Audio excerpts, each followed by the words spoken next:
नमस्कार दोस्तों, पीके seven education के प्लेटफॉर्म पर आप सभी का स्वागत है। मैं कृष्ण कुमार उपस्थित आपके बीच में महत्वपूर्ण वीडियो के साथ। आशा करता हूं कि आप सभी स्वस्थ होंगे, जहां कहीं पे भी होंगे मजे में होंगे। दोस्तों, आज हम इस वीडियो के माध्यम से जानेंगे कि राजस्थान हाई कोर्ट के द्वारा जो स्टेनोग्राफर या एफिशिएंसी जो होती है, स्टेनो में जो पूछी जाती है, एफिशिएंसी और एलडीसी में जो पूछे जाते हैं, उन सब्जेक्ट के बारे में आज हम बात करने वाले हैं। इसमें प्रैक्टिकल कैसा होगा, ठीक है। प्रैक्टिकल करके आपको बताने वाला हूं कि जो प्रश्न आएगा इसमें, आपके सामने जो प्रश्न फेस होगा, उस प्रश्न को आपको कैसे हल करना है। क्लास स्टार्ट करने से पहले आपके लिए एक लाइन देखने का,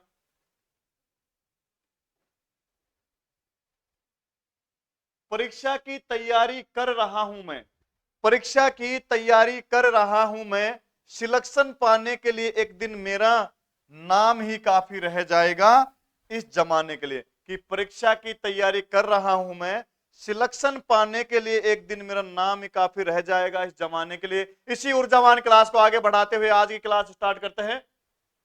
देखो दोस्तों, मैं तुम्हें बता दूं कि राजस्थान हाई कोर्ट में जो स्टेनोग्राफर में जो एग्जाम में पूछा जाता है, स्टेनोग्राफर देख लो चाहे एलडीसी देख लो, एलडीसी के अंदर जो पूछा जाता है, पहली बात तो देखो कंफर्म कर लेना। क्योंकि अगर यहां पे कंफर्म ये होगा कि अगर आपको दे दिया जाए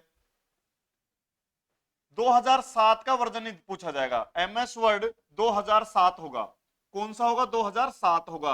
और 7 के अंदर जो पूछा जाएगा, जैसे आपको यहाँ होम टैब है, इंसर्ट टैब है, लेआउट है, लास्ट वाली व्यू टैब है, मात्र 4 टैब आपके सामने पूछे जाएंगे। जिसमें फर्स्ट दे रखा है होम टैब है, इंसर्ट टैब है और लेआउट टैब है, लास्ट में है व्यू टैब। इन 4 टैब से भी चारों टैब से आपके सामने प्रश्न फेस होते हैं। आज हम बात करेंगे होम टैब के अंदर। देखो पहला पॉइंट दे रखा है क्लिपबोर्ड। क्लिपबोर्ड से प्रश्न नहीं आता है, क्लिपबोर्ड से प्रश्न नहीं पूछा जाता। प्रश्न पूछा जाएगा फॉन्ट से, पैराग्राफ से और एडिटिंग ग्रुप से। आज इस क्लास के माध्यम से हम जानेंगे कि फॉन्ट ग्रुप के अंदर प्रश्न कैसे आएंगे। तो क्लास को कंटिन्यू देखना है। सबसे पहले यहां पे मैं कोई लाइन लेता है। अब लाइन लेने के लिए शॉर्टकट कमांड है, आपको यहां से कीबोर्ड से टाइप करना है equal RAND equal rand open bracket. अब आपको जितनी लाइन लेनी हो लाइन, ओपन ब्रैकेट में लिए 5 लाइन, 5 लिखने के बाद क्लोज ब्रैकेट देना है और एंटर बटन प्रेस करना है। आपके सामने 5 लाइन या 5 पैराग्राफ टाइप हो गए, 1 2 3 4 5। अब जब सपोज करो आपसे प्रश्न करे कि फर्स्ट पैराग्राफ को, जो आपके डिस्प्ले पर दिखाई दे रहा है, कि फर्स्ट पैराग्राफ को आपको फॉन्ट फेस बदलना है। पैराग्राफ का फॉन्ट फेस बदलने के लिए आप फॉन्ट ग्रुप के अंदर, ये जो दिखाई दे रहा है होम टैब के अंदर, जो पूरा दिखाई दे रहा है फॉन्ट ग्रुप होता है।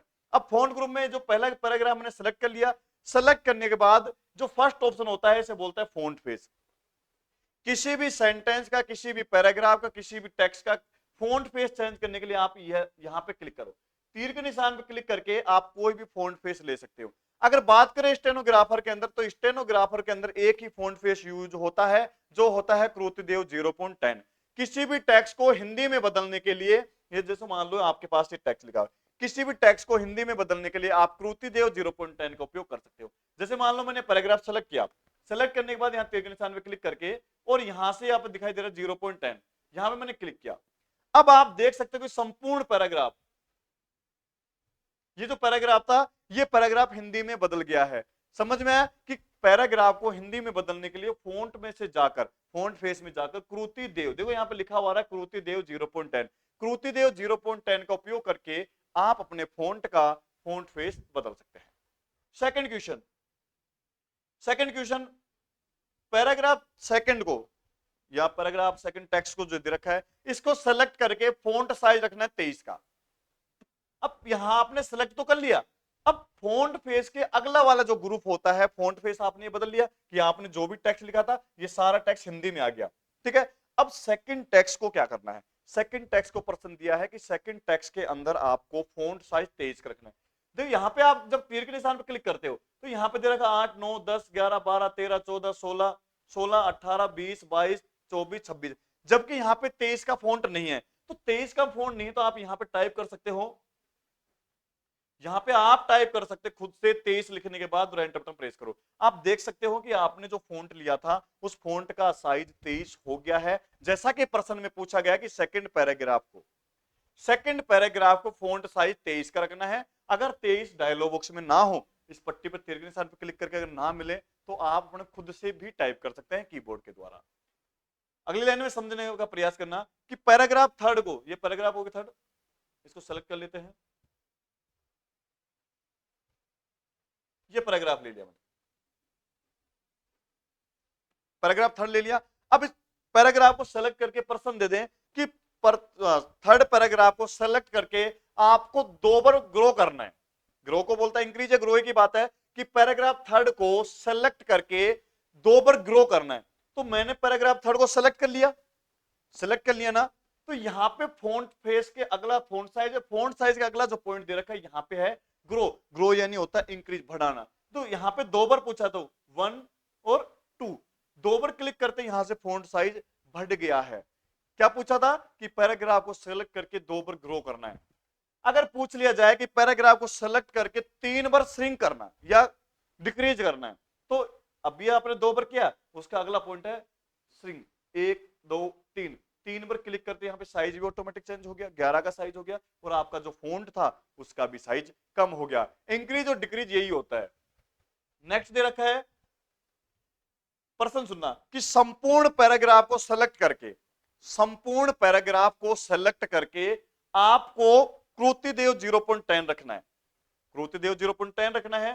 तो संपूर्ण पैराग्राफ को सेलेक्ट करेंगे। पहले सेलेक्ट करने के लिए आपको कीबोर्ड की शॉर्टकट की नहीं पूछा जाएगा, कीबोर्ड से शॉर्टकट की का उपयोग नहीं करना है। यहां पे जाओ, एडिटिंग ग्रुप में जाना है, तो यहां पे थर्ड ऑप्शन है सेलेक्ट, सेलेक्ट ऑल पे क्लिक करना है। जैसे ही आप सेलेक्ट ऑल पे क्लिक करते हो तो संपूर्ण पैराग्राफ सेलेक्ट हो गया। तो अब यहां से फोंट फेस से यहां से कृतिदेव 0.10 में बदल दो। आप देखते हो संपूर्ण जो टेक्स्ट है हिंदी में हो गया है, कृतिदेव 0.10 में हो गया है। अगला क्वेश्चन है,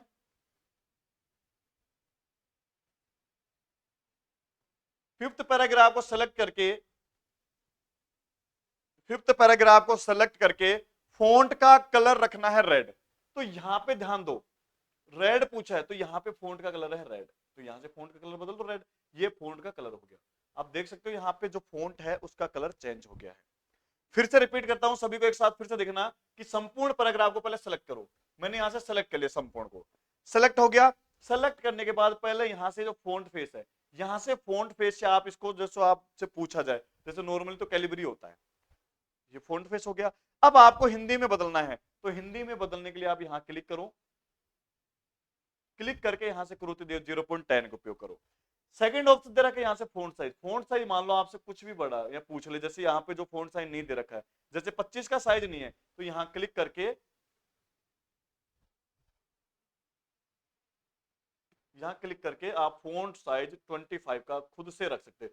25 एंटर बटन प्रेस करो, यहां से साइज हो गया कृतिदेव 0. जो आपने फोंट लिया था कृतिदेव 0.10 भी हो गया है और साइज हो गया इसका 25 का। नेक्स्ट क्या दे रखा है इंक्रीज, इंक्रीज यानी होता है बढ़ाना। यहाँ पे आपने क्लिक किया, ये बढ़ गया सारा साइज, यानी आप इंक्रीज से बढ़ा सकते हो और डिक्रीज से कम कर सकते हो। यहाँ से डिक्रीज हो गया, डिक्रीज यानी कम हो गया, फोंट का साइज कम हो गया। यहां से आप इसे जब ये जो केस चेंज होता है, चेंज केस में बदल सकते हो। जैसे संपूर्ण, अगर आपसे पूछ रहे थे कि संपूर्ण टेक्स्ट को सेलेक्ट करके, संपूर्ण टेक्स्ट को सेलेक्ट करके यहां से कोई भी आपसे केस पूछ ले, या संपूर्ण टेक्स्ट को सेलेक्ट कर टॉगल केस में बदलो, तो जैसे ही मैंने टॉगल केस पे क्लिक किया तो आप ध्यान दे सकते हो कि सारा अक्षर जो आप देखो यहाँ पे वापस कर देता हूँ, यहाँ पे यहाँ कैपिटलाइज कर दे, यहाँ पे लिखा हुआ है, जैसे मान लो एक बार इंग्लिश में करते हैं इसको। अब इसका साइज देखो, मान लो यहाँ पे लिखा हुआ थीम, अब मैंने यहां से इसका साइज बदल दिया कैपिटलाइज के बदले, या फिर मैंने कर दिया टॉगल केस। अब टॉगल केस में क्या चेंज हुआ ये देखो, टॉगल केस में समझने का प्रयास करना कि टॉगल केस में जो फर्स्ट ऑप्शन आ रहा था, फर्स्ट कैरेक्टर जो था वो तो हो गया स्मॉल, देखो यहाँ पे टी का टी तो हो गया छोटा, और THEMES तो हो गया बड़ा। यानी टॉगल केस कैपिटल टेक्स्ट का विपरीत होता है। कहने का मतलब ये कि अगर मैं यहां से सेंटेंस केस कर दूं तो सारे टेक्स्ट प्रॉपर हो गए, मतलब फर्स्ट टेक्स्ट बड़ा है, ठीक है। अगर मैं यहां से चेंज केस पे जाके कैपिटलाइज कर दूं तो कैपिटलाइज में मैंने सेलेक्ट करने दो, सेलेक्ट करके यहां से केस बदल दूं कैपिटलाइज। कैपिटलाइज क्या होता है कि टेक्स्ट का प्रथम पैराग्राफ, जैसे मान लो यहां पे लिखा पेज, तो पेज का P बड़ा है, AGE छोटा है, हेडर का H बड़ा है, EADER छोटा है, एंड का A बड़ा है। कहने का मतलब जो भी आपने करेक्टर लिखा है उसका फर्स्ट जो लेटर है वो हो जाएगा कैपिटल, बाकी के जितने भी लेटर है वो हो जाते हैं स्मॉल में। तो वो केस कौन सा था, कैपिटलाइज ईच वर्ड। फिर क्लिक करते हैं, यहां से पहले सेलेक्ट करो। ध्यान देना स्टेनोग्राफर के अंदर एफिशिएंसी आता है। तो एफिशिएंसी के अंदर शॉर्ट कमांड नहीं चलती है। कभी ये गलती मत कर देना, कभी आप कीबोर्ड से कंट्रोल ए दबाकर सेलेक्ट कर लो, ये गलती आपको बिल्कुल भी नहीं करना है, क्योंकि इसके अंदर आपसे कीबोर्ड शॉर्टकट की नहीं पूछी जाएंगी। आपको विथ प्रैक्टिकल करना होगा, जो कि स्क्रीन और कीबोर्ड की मदद से, शॉर्टकट की मदद से नहीं करना है। यही सिचुएशन एलडीसी के अंदर होता है, ठीक है। यहां से क्लिक किया, यहां से आपको लोअर करना है, तो सारे जो वर्ड हैं सारे छोटे छोटे हो गए। यहाँ पे पी का पेज का पी छोटा हो गया, सारे छोटे छोटे नहीं, संपूर्ण टेक्स्ट इस लोअर केस में बदल गया, यानी स्मॉल लेटर में हो चुका है। अगर मैं यहां से अपर केस में बदलता हूं तो सारे टेक्स्ट अपर केस में बदल गए। कहने का मतलब सारे जो आपने अक्षर जो करेक्टर लिया है आपने, संपूर्ण करेक्टर कैपिटल लेटर में हो चुके हैं। फिर यहां से क्लियर फॉर्मेटिंग, अगर मैं इस पर क्लिक करता हूं तो जो भी आपने फॉर्मेटिंग किया, आपने साइज बढ़ाया है, जो भी आपने किया है, इंक्रीज किया है, डिक्रीज किया है, बोल्ड किया है, फॉन्ट साइज, संपूर्ण जो फॉर्मेटिंग है वो क्लियर हो जाती है। तो आपको इस ऑप्शन का यूज जब किया जाता है, इस ऑप्शन का यूज जब आपको एक साथ फॉर्मेटिंग हटानी हो तो आप इस कमांड का यूज कर सकते हैं। नेक्स्ट है, थोड़ा साइज बढ़ा दे। साइज बढ़ाने के बाद अब ये अगला दे रखा है बोल्ड। बोल्ड यानी होता है गहरा। देखो यहां पे आपने टेक्स्ट को सेलेक्ट किया, सेलेक्ट करने के बाद पूछ लिया जाए आपसे कि टेक्स्ट को बोल्ड करना है, तो पहले ध्यान दे लेना, बिना सेलेक्ट के आप कुछ भी नहीं कर सकते हैं। पहले आपको करना है टेक्स्ट को सेलेक्ट करना है। जैसे मान लो अभी ये टेक्स्ट सेलेक्ट नहीं है, अभी ये सेलेक्ट नहीं है, तो अब आपको बोल दिया जाए कि किसी भी टेक्स्ट को, जैसे मान लो ये टेक्स्ट पैराग्राफ मैंने ले लिया, इस पैराग्राफ को पहले सेलेक्ट करना है। सेलेक्ट करने के बाद जो आपसे कमांड पूछी गई उस कमांड को आपको फॉलो करना है। जैसे मान लो मैंने यहां सेलेक्ट किया, सेलेक्ट कर लिया, सेलेक्ट करने के बाद बोल दिया जाए बोल्ड करो और इटालिक करो, तो मैंने यहां पहले क्या किया, बोल्ड किया, बोल्ड एक गहरा हो गया। फिर मैंने यहां आई पे क्लिक करके इटालिक कर दिया। इटालिक का अर्थ होता है तिरछा और बोल्ड का अर्थ होता है गहरा। पहले देखो वापस से पेज की स्थिति में चलते हैं, पेज की स्थिति में चलते हैं। पहले साइज ये था,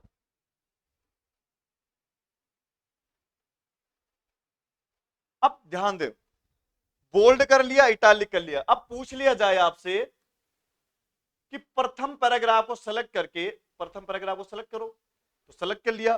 प्रथम पैराग्राफ को सेलेक्ट करके वेब अंडरलाइन लगानी है। तो ध्यान देना, मैंने इससे पहले वाली वीडियो में बताया था कि अंडरलाइन क्या होती है, अंडरलाइन के बारे में हम बात कर चुके हैं। ये क्लास स्पेशल एफिशिएंसी के लिए है, जिसमें जो बच्चा जो स्टूडेंट स्टेनोग्राफर की जो एग्जाम देने जाएगा उसके लिए क्लास सबसे महत्वपूर्ण होने वाली है। क्लास को मिस नहीं करना है और क्लास को अपने दोस्तों के साथ भी शेयर करना है, क्योंकि जो एग्जाम होगा आपका, एग्जाम चाहे आप स्टेनोग्राफर का हाई कोर्ट का उठा के देख लो, चाहे आप एलडीसी का उठा देख लो, उसके अंदर एफिशिएंसी ही पूछा जाता है। और अपनी ये जो क्लास चल रही है, फर्स्ट क्लास चल रही है, यानी पहली प्रथम क्लास आज रहने वाली है, जिसमें हम होम टैब के फॉन्ट ग्रुप के बारे में बात कर रहे हैं। अगर अब आपको पूछ लिया जाए कि प्रथम पैराग्राफ को सेलेक्ट करके, प्रश्न को सुनने का प्रयास करना कि प्रथम पैराग्राफ को सेलेक्ट करके वेब अंडरलाइन में बदलना है, तो जब आप इस पर क्लिक करते हो तीर के निशान पे, यहां से क्लिक कर, तीर के निशान पे क्लिक करते हो तो यहां पे देखना फर्स्ट सेकंड, अब ये तो single underline, double underline, think underline, dot dot dash, dash dot, dash dot dot, तो नीचे नीचे दिखाई दे रहा है वेब अंडरलाइन। अब आप देख सकते हो कि संपूर्ण ये जो टेक्स्ट है यहाँ पे ये अंडरलाइन लग चुकी है, यहाँ पे अंडरलाइन लग चुकी है। देखो ये वीडियो प्रो वीडियो है powerful way to help you, इन टेक्स्ट के नीचे जिग जैग अंडरलाइन, ऐसी अंडरलाइन आ चुकी है, ऐसी वाली अंडरलाइन आ चुकी है। ये अंडरलाइन, ये जो अंडरलाइन है ये वेब अंडरलाइन होती है। तो ये आप किसी भी टेक्स्ट, जैसे मान लो मैं यहां लगाऊं, ये तो मैंने पेन से लगा रहा हूं, ठीक है। अब आपको बोल दिया जाए कि आपको वैसे लगाना है, तो आप क्या करेंगे, ये मैंने अंडरलाइन है, अंडरलाइन पे क्लिक करना है, अंडरलाइन पे क्लिक करना है। यहाँ पे क्लिक करने के बाद आपसे पूछ लिया जाए वेब अंडरलाइन लगाओ, तो वेब अंडरलाइन क्लिक कर लेंगे। डॉट डॉट लगानी है तो ये आपके पास डॉट डॉट है। आपसे पूछ लिया जाए कि सिंगल अंडरलाइन लगाओ, तो सिंगल पे क्लिक करके सिंगल अंडरलाइन हो गई, यानी सिंगल केवल एक अंडरलाइन। या फिर आपसे पूछ लिया जाए कि पैराग्राफ को सेलेक्ट करके डैश डॉट डॉट, पर्सन सुना डैश, देखो डैश तो होता है ये, और dot dot dash, dot dot dash, dash dot dot dash, तो आपसे पूछ लिया जाए कि डॉट डैश डैश लगाना है, डैश डॉट डॉट लगाना है, तो सिंपली क्या करना है, पैराग्राफ को सिलेक्ट करना है। जैसे मान लो मैंने इस पैराग्राफ को सिलेक्ट कर लिया, यहां तक सेलेक्ट करने के बाद यहाँ तीर के निशान पे क्लिक करना है। क्लिक करने के बाद आपसे पूछा डैश डॉट डॉट, तो यहाँ पे देखो पहले लगा हुआ डैश, फिर dot dot, dash dot dot, dash dot dot, यहाँ क्लिक कर दो, तो आप देख सकते हो आसानी से आपके जो पैराग्राफ था उस पर देखो यहाँ लिखा to make your document look. तो यहाँ का जो टैक्स है इसके टैक्स के नीचे लग गई है dash dot dot dash dot dot, underline लग गई है। फिर दे रखा है कि पैराग्राफ थर्ड वाला ये है, पैराग्राफ थर्ड को सेलेक्ट करके स्ट्राइक थ्रू का उपयोग करो। स्ट्राइक थ्रू होता है बीच में से काटने के लिए। जैसे मैंने यहाँ पे क्लिक किया तो अंडरलाइन का अगला वाला जो ग्रुप होता है, अंडरलाइन का अगला जो ग्रुप होता है वो स्ट्राइक थ्रू होता है। मैंने यहाँ क्लिक कर दिया, क्लिक करते ही आप देखो यहाँ पे संपूर्ण पैराग्राफ के बीच में अंडरलाइन आ गई, और ये होता है गलत कारण। अगर कोई टेक्स्ट गलत होता है जब यूज किया जाता है, अगर आपसे प्रश्न पूछ लिया जाए कि पैराग्राफ थर्ड को सेलेक्ट करके या पैराग्राफ सेकंड को या कोई भी पैराग्राफ को सेलेक्ट करके स्ट्राइक थ्रू करना है, तो आप अंडरलाइन का अगला जो पॉइंट है ए बी सी बीच में से कटा हुआ है, ये ऑप्शन होता है स्ट्राइक थ्रू। फिर यहां पे दे रखा है, मान लो बोल दिया जाए आपको कि फोर्थ पैराग्राफ को सेलेक्ट करके, जैसे आपका पैराग्राफ हो गया, पैराग्राफ को सेलेक्ट करके सुपर स्क्रिप्ट या सब स्क्रिप्ट में बदलो। तो सब स्क्रिप्ट तो होता है पेज के जो नीचे टेक्स्ट छोटा हो गया, समझने का प्रयास करना। जैसे मैंने यहां लिखा, ये मेरा लिखा है टेक्स्ट O2, ये तो मैंने बराबर लिखा है। अब मैं चाहता हूं कि इसे सुपर स्क्रिप्ट में बदलूं, तो सुपर स्क्रिप्ट में बदलने के लिए टू को सेलेक्ट करके ये हो गया सुपर स्क्रिप्ट। जो टेक्स्ट छोटा होकर किसी वर्ड के ऊपर लगता है वो सुपर स्क्रिप्ट कहलाता है। जैसे ये होता है सुपर स्क्रिप्ट। अब यहाँ पे सब स्क्रिप्ट में बदलना, तो ये टेक्स्ट छोटा होकर नीचे लग जाएगा। नीचे जो टेक्स्ट लगता है उसको सब स्क्रिप्ट बोलते हैं, ऊपर जो लगता है सुपर स्क्रिप्ट बोलते हैं। समझने का प्रयास करना। जैसे मान लो मैंने टेक्स्ट को सेलेक्ट किया, सेलेक्ट करने के बाद ये जो दे रखा है सुपर स्क्रिप्ट, सॉरी सब स्क्रिप्ट, सब स्क्रिप्ट नीचे लगता है, और अगर मैं यहाँ क्लिक करता हूँ तो ये ऊपर चला गया। ध्यान देना, मूवमेंट हो रहा है। अब मैं साइज बढ़ाता हूँ, मैंने यहाँ क्लिक किया, सब स्क्रिप्ट पे तो नीचे हो गया, सुपर पे ऊपर चला गया, सब पे नीचे ऊपर चला गया। अब ध्यान देना, सबसे इंपॉर्टेंट बात यह है कि ये जो विंडो 10 का वर्जन है, जो अपन प्रैक्टिकल कर रहे हैं, ये विंडो 10 का वर्जन है। इसमें ऑप्शन दे रखा है इफेक्ट वाला, जबकि इफेक्ट वाला विंडो 7 में नहीं देखने को मिलता। यहां मैंने सेलेक्ट किया है, तो यहाँ पे जब सेलेक्ट करके आप इस कैरेक्टर का कोई भी इफेक्ट बदल सकते हो। जैसे मान लो यहाँ लिखा हुआ कैन, तो कैन जो नीचे इसकी परछाई, जो टेक्स्ट लगे, इस टेक्स्ट की नीचे परछाई जा रही है। जैसे मेरे पेन है, इस पेन की परछाई इसके नीचे जा रही है, ये वाली परछाई, ठीक है। ये मेरा हाथ है, तो हाथ की परछाई पीछे की तरफ जा रही है, तो ये जो परछाई है ना, ये इफेक्ट है, ठीक है। फिर बोल दिया जाए आपको कि टेक्स्ट को सेलेक्ट करके या टेक्स्ट को सेलेक्ट करके टेक्स्ट के बैकग्राउंड में कलर डालना हो, टेक्स्ट के बैकग्राउंड में कलर डालना हो, तो आप इसका यूज कर सकते हैं कोई भी कलर। जैसे मैंने येलो ले लिया, तो टेक्स्ट के बैकग्राउंड में येलो कलर चला गया, या फिर आप कोई भी कलर ले लो मन चाहा। जैसे मैंने यहाँ पे क्लिक करके रेड कलर ले लिया, तो इसके बैकग्राउंड में कौन सा कलर हो गया, रेड कलर हो गया। अगला क्वेश्चन कि आपको टेक्स्ट को पहले सेलेक्ट करना है। जैसे मान लो मैंने टेक्स्ट सेलेक्ट कर लिया, फर्स्ट वाला, ये हमने टेक्स्ट सेलेक्ट कर लिया। टेक्स्ट को सेलेक्ट करके टेक्स्ट का जो फ़ॉन्ट है उसका कलर बदलना है। अभी आपने जो बदला था वो फ़ॉन्ट के बैकग्राउंड का कलर था, अब आपको बदलना है फ़ॉन्ट के जो आपने टेक्स्ट देखा, अभी मैंने लिखा रेड ब्लैक कलर में लिखा हुआ है, वीडियो प्रो वीडियो जो लिखा हुआ है संपूर्ण टेक्स्ट किसमें है, ब्लैक कलर में। अब आपको बदलना है फ़ॉन्ट का कलर, तो बैकग्राउंड का अगला जो कलर है ये वाला, तो आप यहाँ से कोई भी कलर, जैसे मैंने यहाँ से ले लिया रेड कलर, तो आपने जो टेक्स्ट लिखा वो सारे रेड कलर में हो गया। आशा करता हूं कि आप सभी को वीडियो अच्छी लगी होगी। वीडियो अच्छी लगी तो वीडियो को लाइक कर देना, शेयर कर देना। साथ ही साथ अगर चैनल पर नए हैं तो चैनल को सब्सक्राइब करना बिल्कुल भी ना भूलें, क्योंकि अगली वीडियो नेक्स्ट जो क्लास रहने वाली है जस्ट इसके बाद आपको नेक्स्ट में मिलते हैं नेक्स्ट वीडियो। धन्यवाद।